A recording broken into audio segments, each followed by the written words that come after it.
Привет, меня зовут Наталья, вы находитесь на моем канале «Все в жизни связано». Сегодняшний мой видеоурок будет посвящен вязанию шляпы канатье из рафии.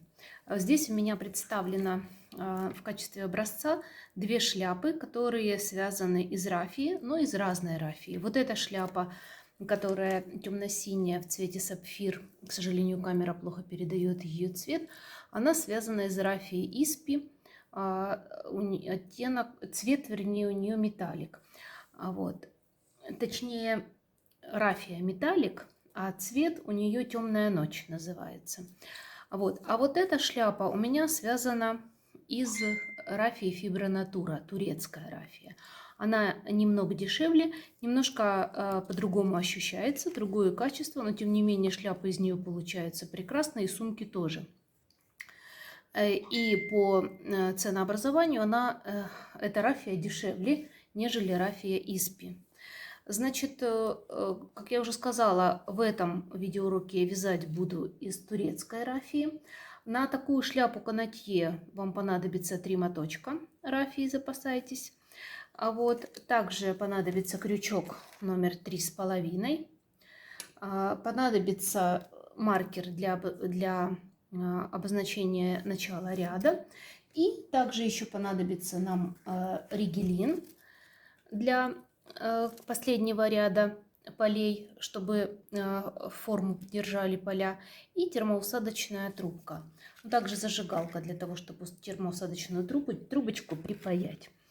А что касается уже декора, там уже на ваше усмотрение вы будете сами подбирать, что вы там, либо ленточку, либо брошь, либо, в общем, все на ваше усмотрение. Вот. У меня вот таким образом она декорирована моей авторской кожаной биркой, атласной лентой и вот такой вот брошью с зажимом.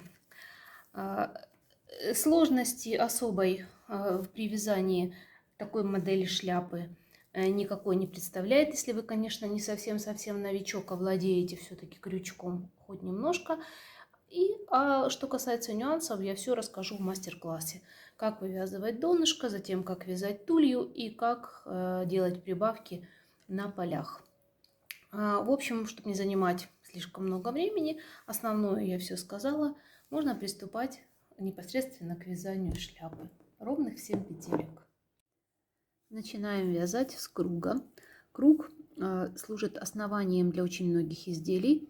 Например, если вы решите связать сумку с круглым донышком, то в основе этого донышка будет заложено умение вязать вами круг. Если вы захотите связать шляпку, то основа для шляпки тоже будет круг. Поэтому сейчас мы начинаем вязание именно с круга. Делаем с вами скользящую петлю, вводим под нее крючок и провязываем один столбик без накида. Снимаем с пальца и дальше вяжем еще 5 столбиков без накида. 1, 2, 3, 4, 5.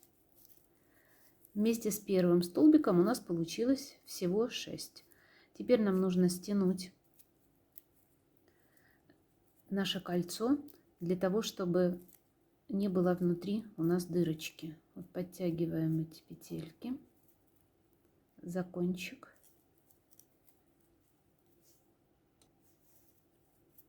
Вот так. И теперь нам нужно соединить наше вязание в круг. Для этого нам нужно под первый столбик ввести крючок.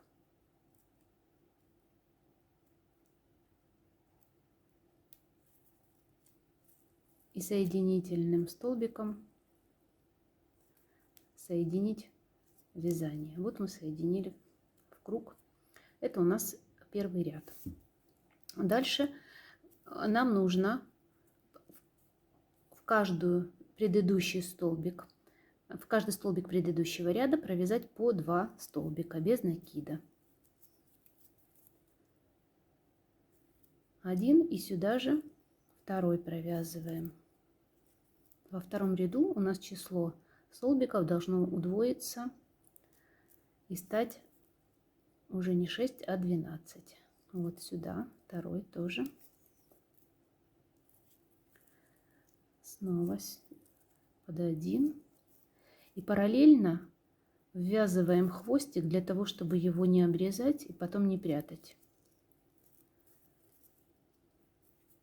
Вот мы провязали уже в 3 предыдущих столбика. Это у нас уже 6 получилось столбиков. Следующие еще 2 провязываем. Это у нас уже 8. И еще 2. Это уже у нас 10. И в последний столбик точно так же провязываем еще 2. Это у нас 12. Далее мы будем вязать по кругу, и для того, чтобы мы понимали, где у нас начинается следующий ряд, мы обозначаем начало нашего ряда маркером, помечаем вот таким образом. Итак, у нас, как вы уже поняли, каждый ряд будет увеличиваться за счет прибавок. В каждом ряду у нас будет по 6 прибавок. То есть 6 у нас в первом ряду мы провязали 6 столбиков, второй ряд увеличился на 6 прибавок, у нас получилось уже 12 столбиков. Третий ряд у нас добавится еще 6 прибавок, у нас будет уже 18 столбиков, потом 24, потом 30 и так далее. Будете увеличивать ровно настолько, какой диаметр круга вам будет необходим. Как мы будем делать прибавки? Прибавки делаются в несколько вариантов, в зависимости от того, какой рисунок на круге вы хотите получить. Если делать, к примеру, таким способом, как прибавка за прибавкой, то есть, к примеру, мы будем в первый столбик делать в этом ряду 2 прибавки, а в следующем ряду мы будем делать над этим же столбиком прибавку, то у нас будут вот такими вот косами закругленными делаться прибавки на круге. Это хорошо может подойти для донышка для сумки, но для шляпы мне этот вариант нравится не очень. Мне нравится, когда прибавки практически не видны, поэтому я их буду разбрасывать в шахматном порядке. Итак, значит, в этом третьем ряду мы будем делать прибавки через один столбик. Значит, в первый столбик мы вяжем просто одинарный столбик без накида, а в следующий столбик мы вяжем 2 столбика без накида. Один и сюда же второй. Дальше снова одинарный столбик. И в следующий 2 столбика в один и тот же. 1, 2. Видите, хвостик у нас уже скоро спрячется, и его не нужно будет прятать, будет очень аккуратно и удобно. Дальше снова одинарный столбик. И в следующий 2 столбика без накида. 1, 2.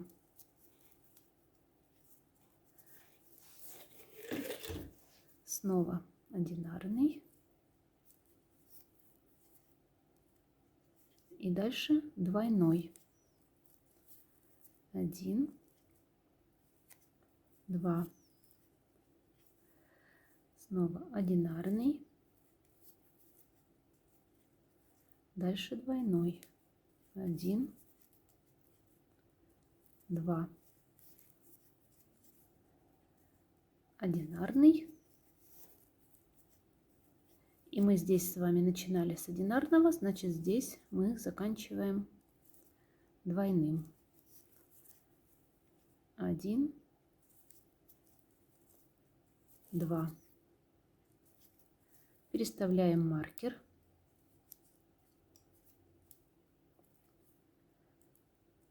Мы с вами провязали третий ряд.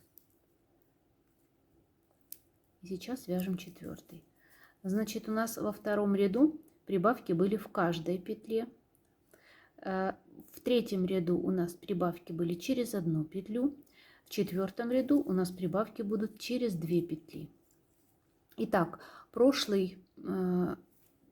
с вами в прошлом ряду мы начинали с одинарной петли. Значит, сейчас мы делаем прибавку. Начинаем сразу с прибавки. То есть чередуем прибавки в шахматном порядке. Так, делаем прибавку, то есть в один столбик 2 столбика без накида. Дальше вяжем 2 одинарных столбика. 1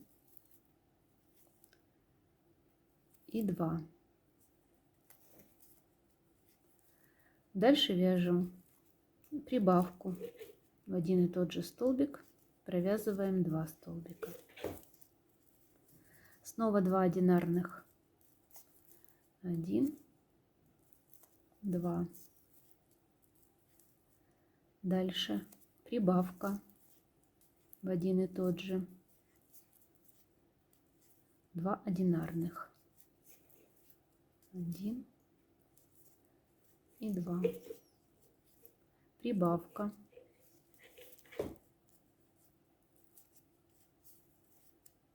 Два одинарных. 1 и 2. Прибавка.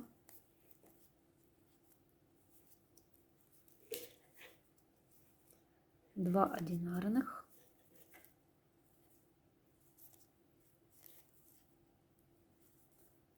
Прибавка. И заканчиваем 2 одинарными столбиками, потому что начинали мы с прибавки. 1 и 2. Это мы провязали с вами четвертый ряд. Меняем маркер.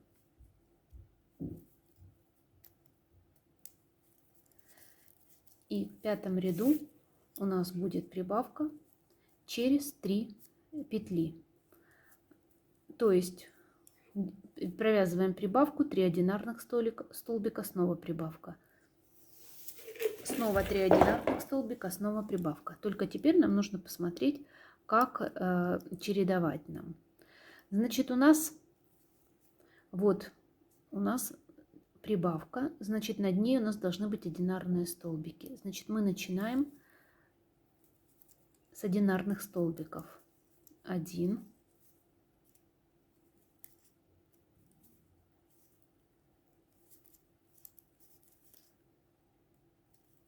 2 и 3. 3 одинарных провязали. Дальше делаем прибавку.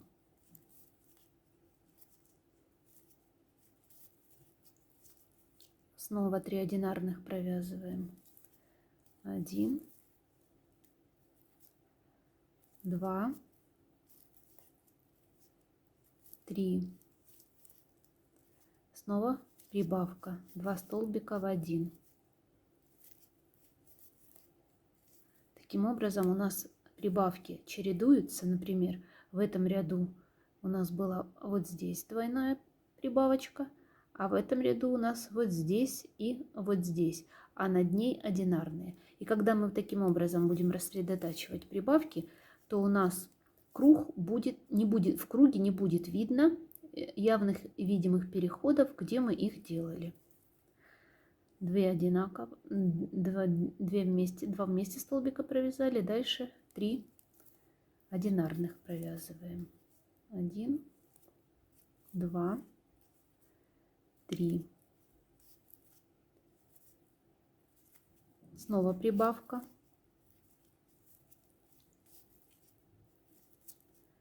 3 одинарных. 1, 2, 3. Снова прибавка.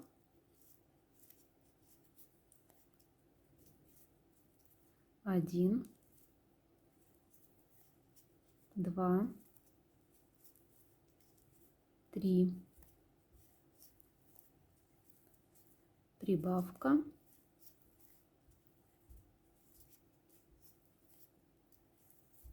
3 одинарных,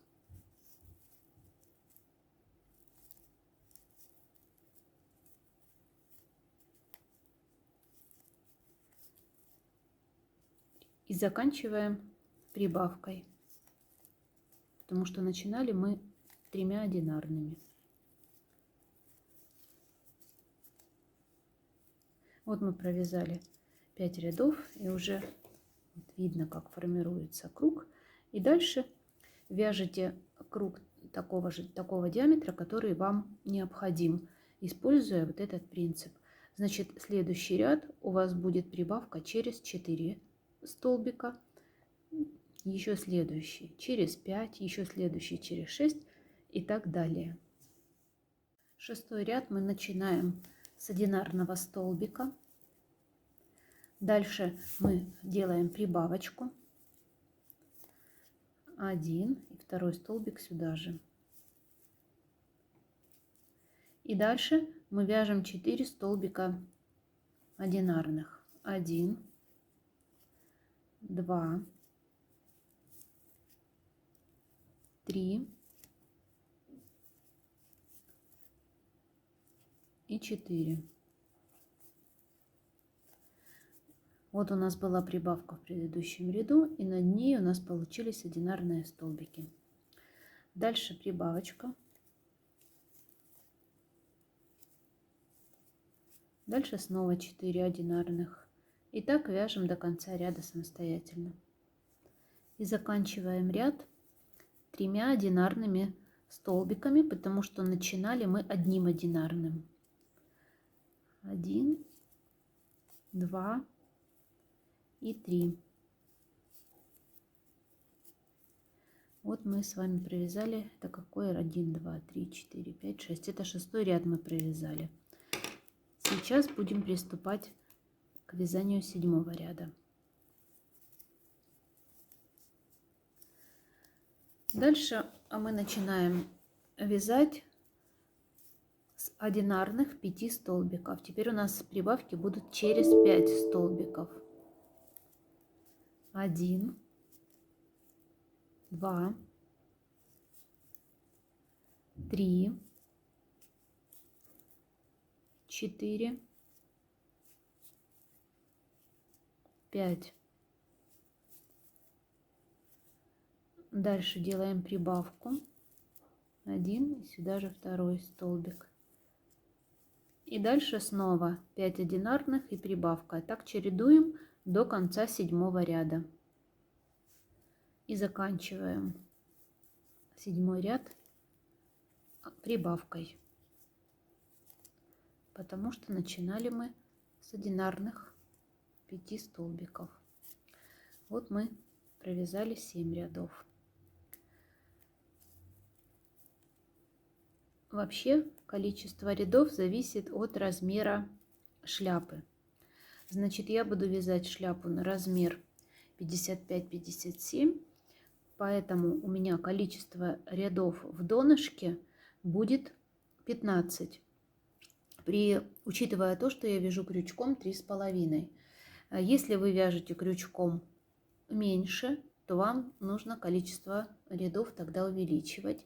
Если вы вяжете крючком больше, тогда уменьшать и так далее.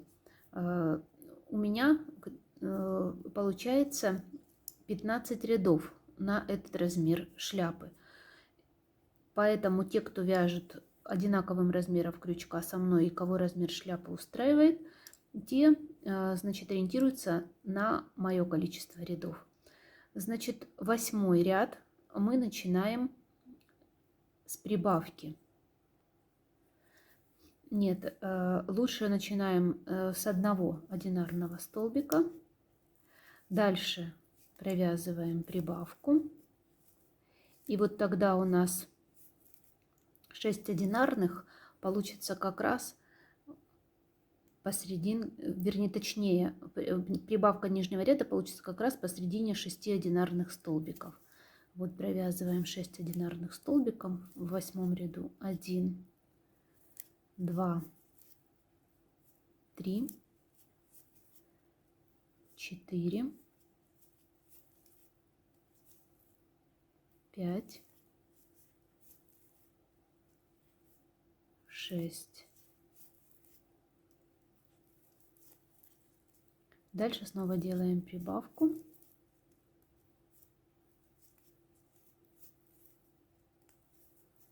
И снова 6 одинарных столбиков. И так до конца ряда. Далее 9 и все последующие ряды вяжем самостоятельно, соблюдая один и тот же принцип. И встречаемся, когда свяжем 15 рядов нашего круга.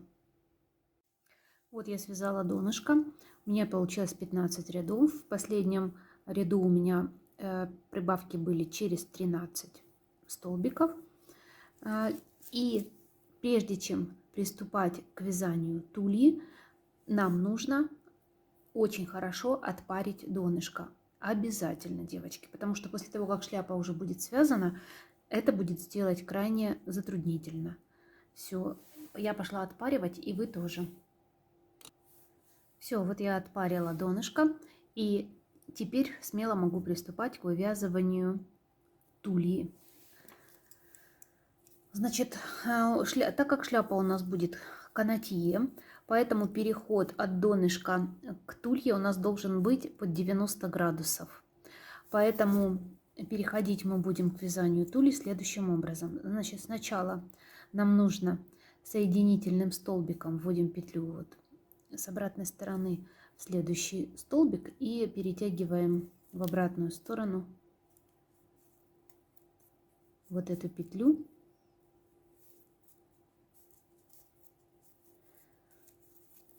Подтягиваем и провязываем первый столбик. Далее, что мы делаем? Вот с обратной стороны мы будем провязывать наши столбики за вот эти перемычки. Вот, видно их, да? Вот так. Обычные столбики без накида. Вот следующая перемычка.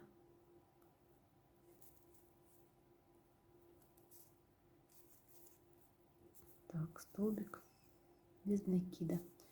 Итак, вяжем до конца ряда без всяких прибавок. Тулью мы вяжем без прибавок, просто будем вязать по кругу обычными столбиками без накида. Вот так подхватываем вот эти перемычки и провязываем. И тогда вот стенка у нас будет получаться, вот видите, вот так вниз будет идти, вот так вот под углом 90 градусов. Продолжайте дальше до конца ряда. Вот первый ряд провязан нашей тульей, и далее вяжется все очень просто. Просто не забывайте переставлять маркер для того, чтобы начало ряда отмечать. И дальше просто по кругу, по спирали вяжем обычными столбиками без накида. Без всяких прибавок, без пересчета петель.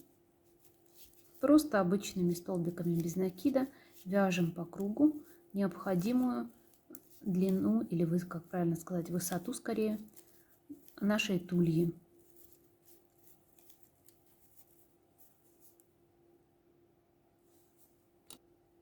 Я вяжу высоту тульи обычно в районе 8 сантиметров.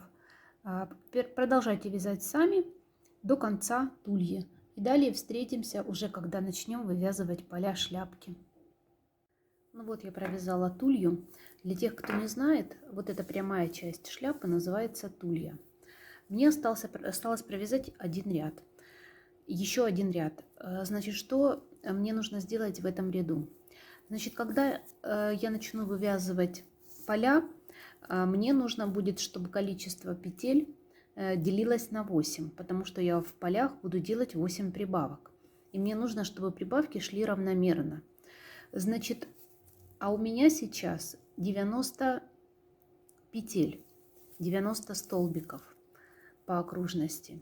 Мне нужно в последнем ряду прибавить еще 6 столбиков для того, чтобы у меня получилось 96. И тогда это число будет у меня делиться на 8 ровно без остатка. Поэтому мне нужно равномерно распределить прибавки 6 петель в последнем ряду. Значит, как я это буду делать? Я буду провязывать 14 петель, то есть столбиков, простите.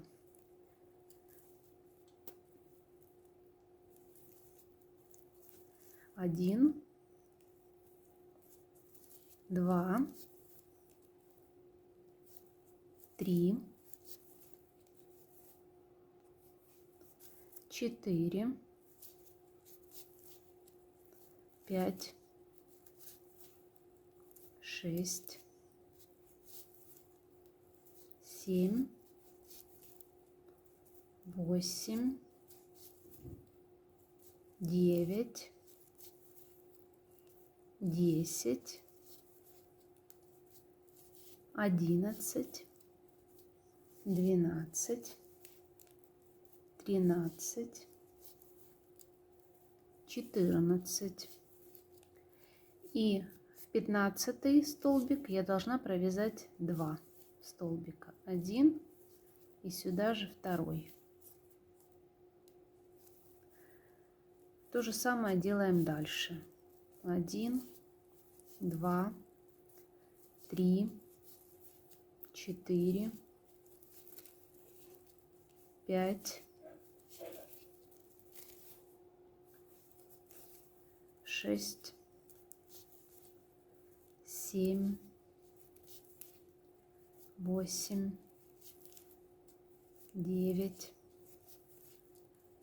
10, 11, 12, 13, 14 и в 15 2 столбика в 1. Это вторую прибавку мы сделали. Так вяжем до конца ряда, и когда последний ряд тульи будет связан, нужно будет ее аккуратненько отпарить утюгом. Кладете вот так на гладильную доску и с внутренней стороны аккуратно вот так по кругу проходитесь утюгом, для того, чтобы ровненькие стеночки были, прежде чем приступить к вывязыванию полей. Все, дальше продолжаем сами. Итак, тулья готова, она связана, она отпарена. И что у меня получилось в итоге? У меня получилось 17 рядов и 8,5 сантиметров в высоту. Теперь можно уже приступать к вывязыванию полей. Значит, поля у нас должны в шляпе канатье располагаться под углом 90 градусов. Вот как в этой модели. Поэтому первый ряд полей мы будем вязать не так, как все остальные ряды. Значит, у нас в итоге мы вышли на количество петель 96. Оно у нас делится на 8, потому что в каждом ряду мы будем делать по 8 прибавок, для того, чтобы красиво и ровно ложились у нас поля. Значит, 96 мы делим на 8, у нас получается 12. Значит, каждую прибавку, прибавки мы будем делать в 12 петле. Будем отсчитывать 11 петель, а когда будет идти у нас 12, мы будем делать двойную петлю. Итак, приступаем к вывязыванию первого ряда. Я показываю вам, как мы это будем делать. Значит, когда мы вязали обычными столбиками, мы просто под вот эту косичку вводили крючок и вытягивали нить. А теперь нам нужно ввести крючок под вот этот столбик. Посмотрите, я в одну ввожу, в другую вывожу. И вот у меня на крючке получился вот этот столбик. И тогда я только захватываю нить и провязываю столбик без накида. Точно так же дальше ввожу крючок под вот этот столбик, захватываю нить и провязываю. Это у нас 2 столбика. Дальше снова под следующий. Это 3, 4. Вот медленно показываю. 5.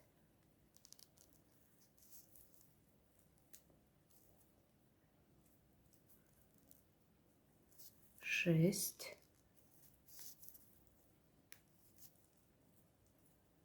7. 8.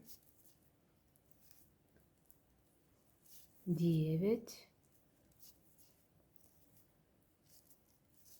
10. 11. И в 12 мы делаем 2 петли в один и тот же столбик. Вот 12. И сюда же 13. И так до конца ряда. Вот у нас получается, начал формироваться. Посмотрите, вот я вот так вот разворачиваю. Вот этот ряд у нас уже вот так под прямым углом. И дальше у нас поля будут вот сюда выдвигаться. Вот таким образом должно получаться. Дальше снова вы самостоятельно вяжете также 11 столбиков и в 12 двойной столбик. Снова 11, в 12 двойной. И так вяжете до конца ряда. Итак, первый установочный ряд наших полей мы провязали. Вот, и теперь начинаем вывязывать полностью все поля. Значит, принцип прибавок у нас такой же, как и тот, что мы вязали при вывязывании донышка. Их нужно просто разбрасывать, не делать прибавку над прибавкой, а разбрасывать в разных местах. Значит, начинаем второй ряд мы вязать с 4 обычных столбиков без накида. Теперь уже вяжем как обычно. Вот под косичку вводим крючок и провязываем столбики без накида. 1, 2, 3,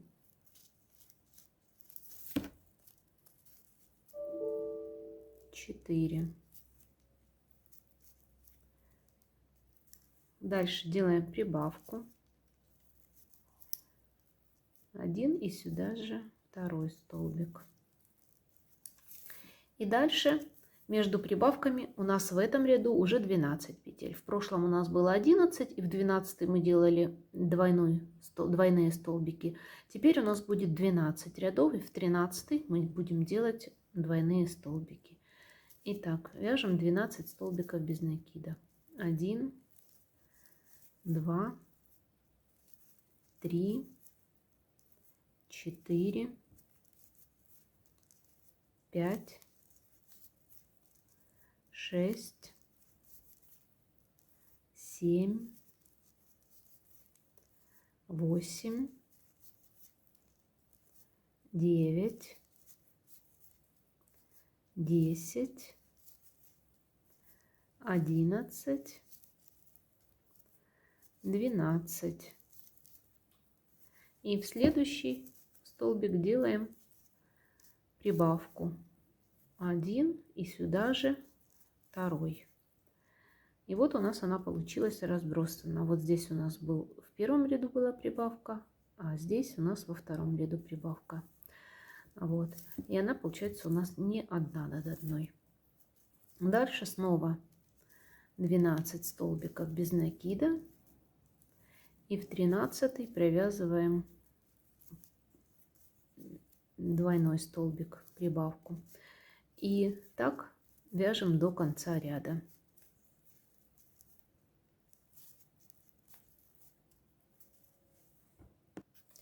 Вот я почти дошла до конца ряда. Начинали мы наш ряд с четырьмя столбиками без накида, значит заканчиваем мы 8 столбиками, чтобы в итоге у нас получилось 12 столбиков. 1, 2, 3, 4, 5, 6, 7 и начало ряда 8. Все. Здесь мы закончили с вами второй ряд. Переодеваем маркер. И переходим к третьему ряду. Третий ряд можно начинать вязать вес не с прибавок, а просто с 13 столбиков уже без накида. Значит, мы начинали с 11, второй ряд у нас был 12 столбиков между прибавками, третий ряд 13 столбиков между прибавками, четвертый 14, 15, 16 и так далее, чтобы вы поняли принцип. Значит, начинаем с 13 столбиков без накида. 1, 2, 3, 4, 5, 6, 7, 8, 9, 10, 11, 12, 13. И в 14 делаем прибавку. 1 столбик и сюда же второй столбик. Так вяжете до конца ряда. Итак, заканчиваем третий ряд 13 одинарными столбиками и прибавкой. Начинали мы без прибавки, заканчиваем прибавкой. Все, третий ряд у нас готов. Переставляем маркер.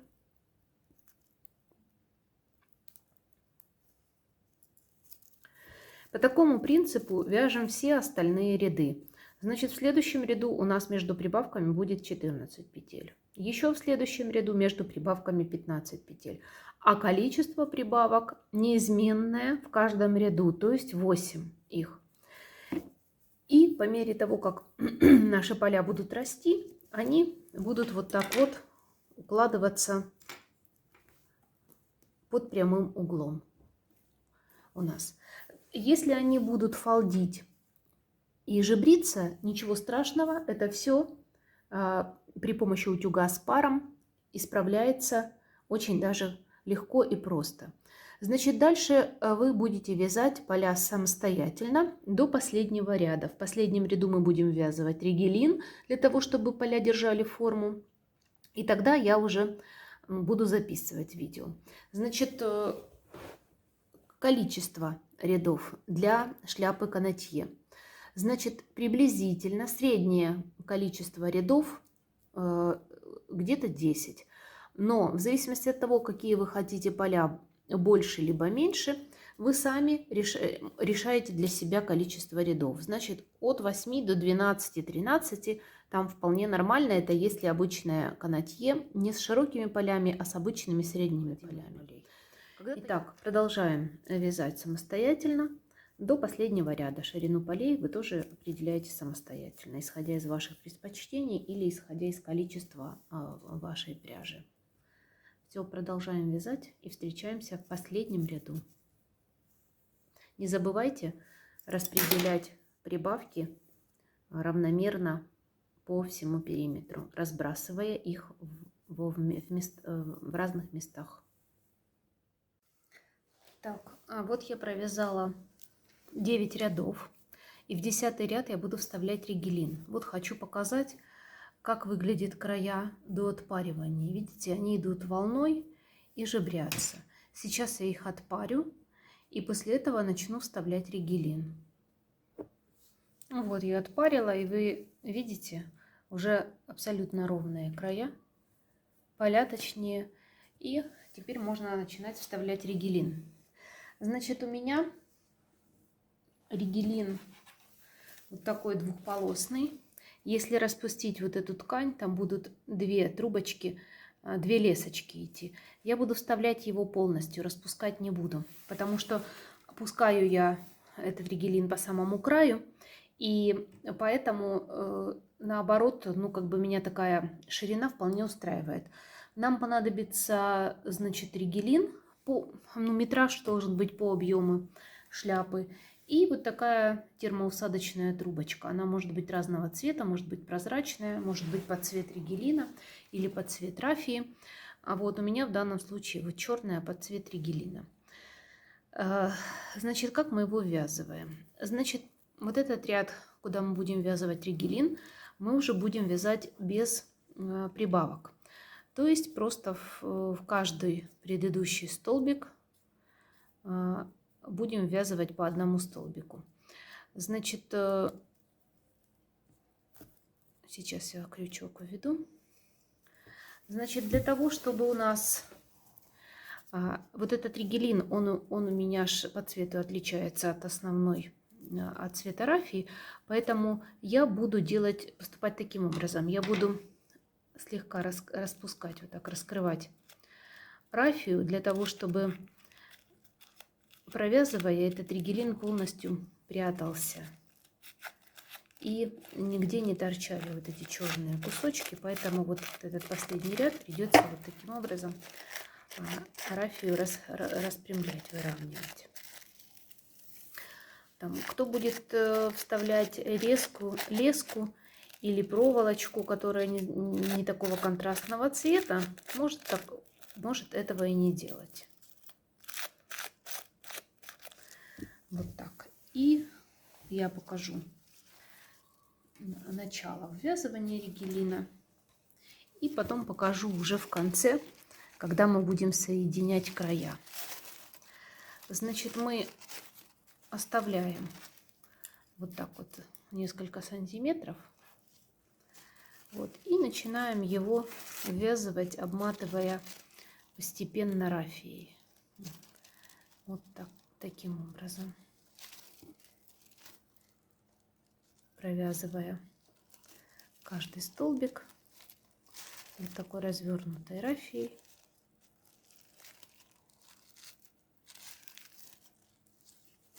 По мере того, как вы продвигаетесь, разравниваете рафию для того, чтобы она полностью закрывала ригелин и чтобы его не было видно. Но чтобы функцию свою он исполнил, чтобы держал вот наши поля ровненько. Вот видите, таким образом. Все, продолжаем вязать так почти до самого конца. Вот остановимся где-то, не довязывая, ну там сантиметров 5-6. Вот я почти обвязала вот так по кругу, вот видно. Вот, и теперь мне нужно соединить ригелин при помощи вот такой термоусадочной трубки. Для этого я вставляю концы ригелина в эту трубку.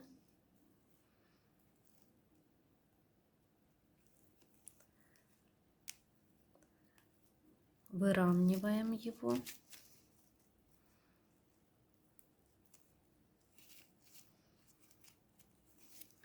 И мне нужно, для того, чтобы края не выскочили, мне нужно эту термоусадочную трубку слегка нагреть, чтобы она припаялась и прихватила ригелин. Для этого мы используем либо зажигалку, либо можно утюгом пройтись через салфеточку.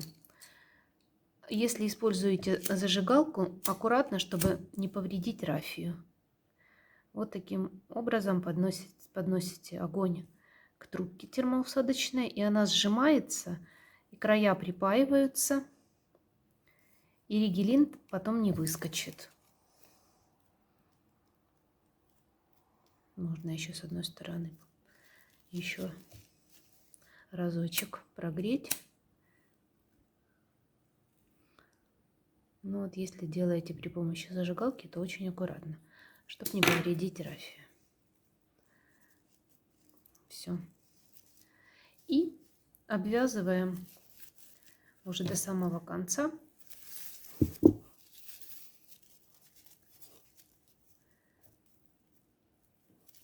Чтобы спрятать полностью этот ригелин. И потом нужно будет уже в самом конце работы еще раз отпарить поля уже вместе с ригелином. И тогда он осядет и примет нужную необходимую форму. Все, заканчиваем самостоятельно. Все, ригелин вязан, и остался еще один штрих. Это обвязка нашей шляпы. Значит, способов обвязки существует множество. Можно обвязывать рачьим шагом. Но в данном случае я буду обвязывать соединительными столбиками. Я буду в верхнюю полупетлю вводить крючок, вынимать нить и соединительным столбиком провязывать.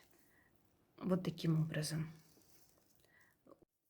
В верхнюю полупетлю вводим, крючок вынимаем и провязываем соединительным столбиком. Таким образом делаем обвязку по всей окружности шляпы. Все, делаем самостоятельно.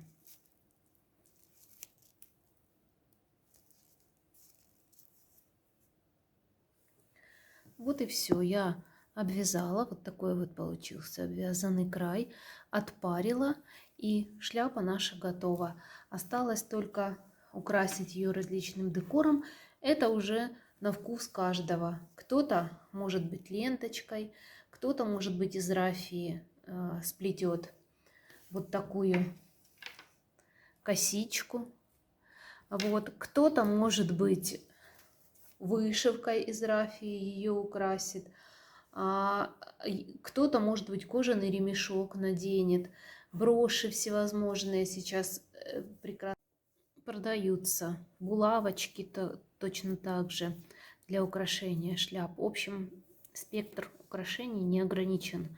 Ограничивается только вашей фантазией, и все. А так, все, мастер-класс по шляпе канатье готов. Вот так она выглядит изнутри. И вот так она выглядит снаружи. Кому понравилось, ставьте лайки. Подписывайтесь на мой канал, жмите на колокольчик, потому что дальше будут и шляпы, и сумки разных всевозможных фасонов и моделей различных. А на сегодня у меня все. Всем пока. Спасибо всем за внимание.